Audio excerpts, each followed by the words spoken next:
Okay. All right. It's about damn time. Hello, everybody. And welcome to my channel. I'm here on time. Another beautiful mother freaking day. The MTV people must have been paying attention to me because I complained last week. You guys took too mother effing long to put that damn episode on Prime, and it's on Prime right now. Now, I have not watched this first. This is the first time I'm watching this with you, and you guys at the end of this video can let me know if you prefer when I just don't watch it and just watch it fresh and get a fresh reaction, or if you want me to watch it one time and then watch it again like the other videos that I've done. We are on season 1, episode 9. It's called You Guys Made It, and let's go. We start the scene with this beautiful Nova. Caitlin tells Tyler that she picked up Nova from school, and Nova was distraught and she was sobbing. When I picked her up from school and we're sad about missing Carly, what makes you sad about it? I felt like that's my sister and I can't see her that much. So Ashley explains to Holly that, you know, mom went to school. She's going to school to be a nurse. Well, we're going to have to move. And Holly is appearing to be okay with it. But I don't think, like, as a little kid, you're realizing, wait a minute, I'm moving away from my grandmother. So maybe that hasn't hit her yet. So Ashley goes on to say, I don't know, I guess to Bar, that the next person that she has to tell is her mom, and her mom is not going to take it well. Oh my God. You know, moms have the ability to think so logically. So okay, sorry, I'm jumping ahead. So Ashley, she meets with her mom, who's looking mighty fine, thank you very much. And she's like, we're moving to Nevada in 2 weeks. And T, that's her name, T-E-A, says, okay, so what's the plan for Holly?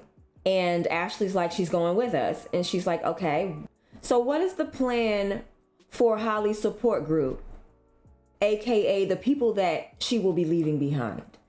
Because I don't think parents, I mean, yes, you're going to do what you want as a parent, but you don't think that maybe Holly's going to miss her grandmother, maybe the grandmother who has her all the time is going to want to spend time with her. Because I know whenever Ashley needed somebody to keep Holly, she would run to her mama and be like, mama, can you keep her? So Ashley's response to her mom asking, well, what's going to happen with all the people that Holly's leaving behind is, y'all got phones? And Ashley, apparently you don't have a Bart. Maybe we need to go to the Wizard of Oz to get you a heart, because you seem pretty heartless right now. Now, I don't know about Bar. He gonna get drunk. I'm promising y'all. You know, you fall off the wagon a couple times before you stay on. I mean, in my experience of life and reality television. So T says, you know, I'm happy for y'all and all, but the part about Holly is like the sad part for me. So is Bar gonna have the support that he needs as far as his alcoholism in Nevada? And Ashley's just letting her know, you know, first of all, Bar is down with whatever, because she says, T asks, well, what does Bar think about this? And Ashley's like, oh, he's going to go wherever I go, because, you know, he's a puppy. He ain't got nowhere to go. He ain't got nothing to do. He ain't got no job. So where the hell he going to go? And Ashley's mom, T is like, you know, you don't want Bar following you all over the place, and he ain't got nothing going on for himself. So what's the plan for him? And Ashley's like, well, you know, he doesn't really have anything going on here. Exactly, duh. So my question is, why can't Bar get in school? Why can't Bar start a situation? Because he's depending on that MTV money. I'm telling y'all, getting that MTV money is really a demotivator for some of these people. I'm just saying.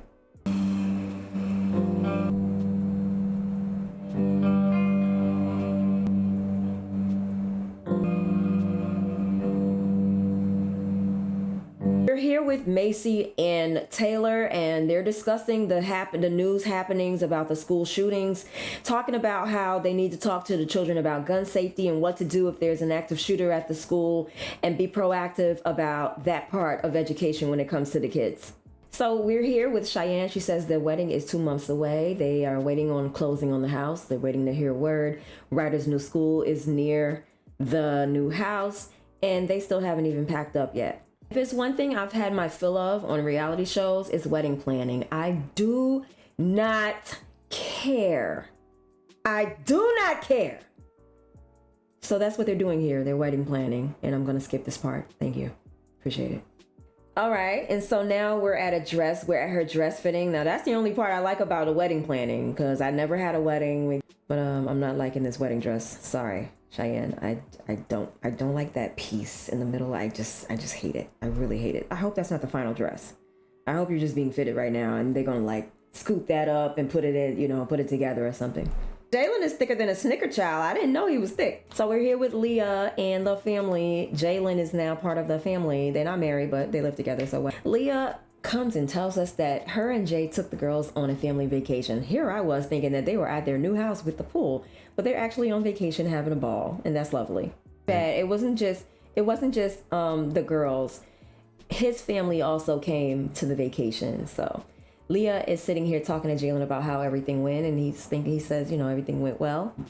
So sorry, y'all are on a black screen, honey child, but Jalen says he's more than ready to make this family thing happen. You better make a marriage happen first, because Leah's not trying to hear that. She's the kind of woman that wants to be married before she has children, but things change, and she also says she didn't want to have any more children, so let me get off this black screen. I'm sorry, I know I'm playing myself. Forgive me. Before we get into this scene, I forgot in the last Caitlyn and Tyler scene that at the end of that clip, Caitlyn was saying that they have to set up an appointment with, I'm sorry, I always forget that couple's name. I'm sorry.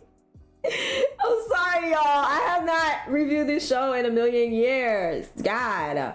Caitlyn says that it's already been 2 years, and since Raya has been born, and she hasn't met Carly yet, so she's saying that they want to make some type of appointment visit so that they all can get together. So Caitlyn's here telling us that Nova has been asking a lot about Carly lately, and her and Tyler would give anything to be able to have a visit, but they're pretty much treading lightly. So they're gonna call Dawn. Dawn is still in the picture. She is their adoption counselor from way back when, and Dawn's gonna come over and they're gonna discuss how they can possibly reach out to get a visit. So they're basically reminiscing and going over, the original adoption decision. And Dawn's been around such a long time, and basically the conclusion she comes to is that you can ask again and see if they say yes, but just be prepared for no. So at the end of that scene, Caitlyn decides to text Teresa. Sorry, I didn't know her name. I forgot. Teresa and Brandon? Is that the name? Anyway, to see if they can get a visit. The next scene is Ashley and Bar got in the car after packing up their stuff, and they are headed to Las Vegas. It took them 7 hours, and they finally reached, and they said the moving company is supposed to have their things there by, I guess, the next week. First of all, it's not a very good idea to get an apartment, pay your deposit, and never having seen the apartment. That's not smart. You know how these people are. They will do the good old bait and switch the way they be doing their jobs sometimes. So Ashley, they moved and they go into this apartment, and when I tell you that my apartment is better than theirs, I'm sorry, I got that MTV money. Y'all apartment should look way better than mine. So they go in there, and the kitchen needs updating. They have no living room space, and it's just like, damn. Ashley's here saying that she doesn't feel confident because the apartment is not what she expected, and like I said, not very smart to go and pay your money for an apartment and never having seen it. So we're here with Macy and Taylor, and they're meeting with Jill from the Moms Demand Action group because they want some kind of guidance as to how to speak to the children about gun safety. Here is Cheyenne. She says that Ryder's school starts soon. It's literally an hour away from where they currently live. They still don't have a closing date or whatever for the house. They're going to be driving this homegirl an hour each way, and she says LA traffic is no joke, and they're still doing the wedding planning, and yeah, so I'm gonna need them to hurry up and close on that house so that they cannot be driving so doggone far. Marisol, the realtor, calls I can never remember this guy's name. Todd? Brad? What's this guy's name? What is this man's name? What is her fiance's name?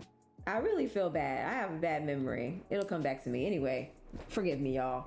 But anyway, the realtor calls him and tells him that the closing on the house has been delayed.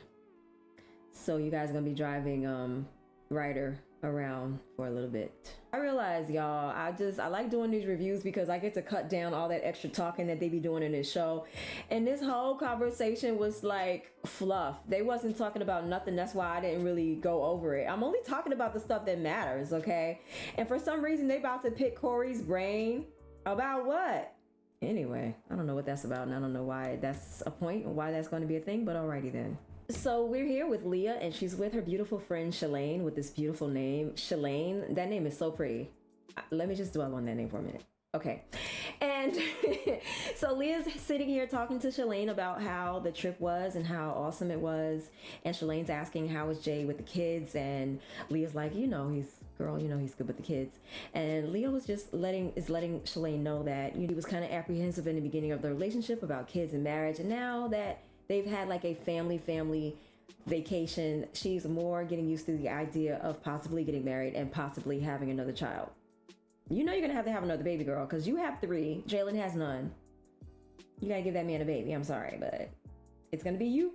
You're gonna be the sacrifice, girl. You gotta give that man a child. Guarantee you he's gonna want more than one. So you're gonna end up with like 5 kids, lady. I'm just saying. It's not.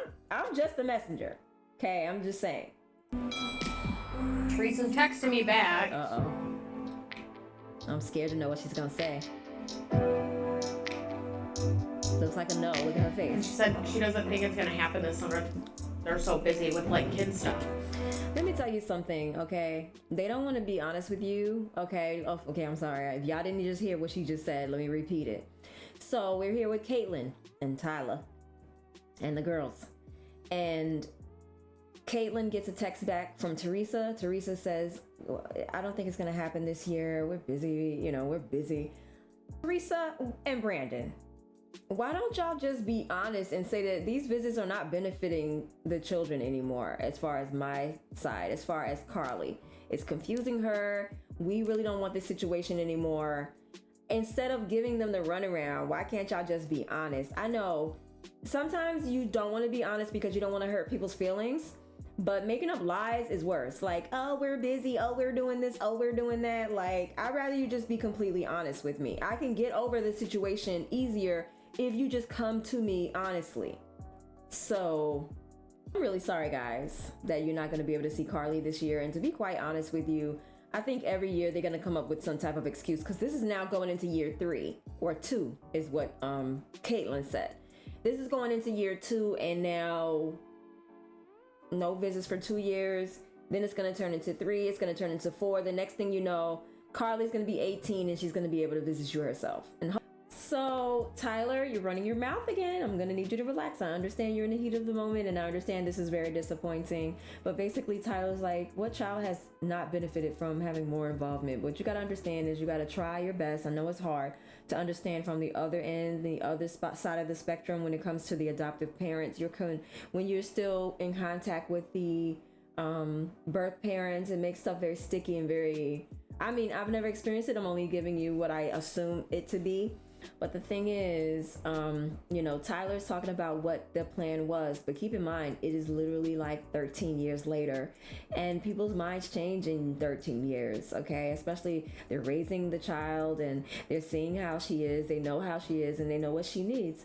And, you guys trusted this couple, because I'm tired of saying their names. You trusted this couple to take your child, and you have to trust that they're doing what's best for her, even in your absence. That's all you can really do at this point. And then so they go to this flashback, and the paperwork literally says the visits, the pictures, all that stuff is at the discretion of the adoptive parents and what they feel is best for the child that they've adopted.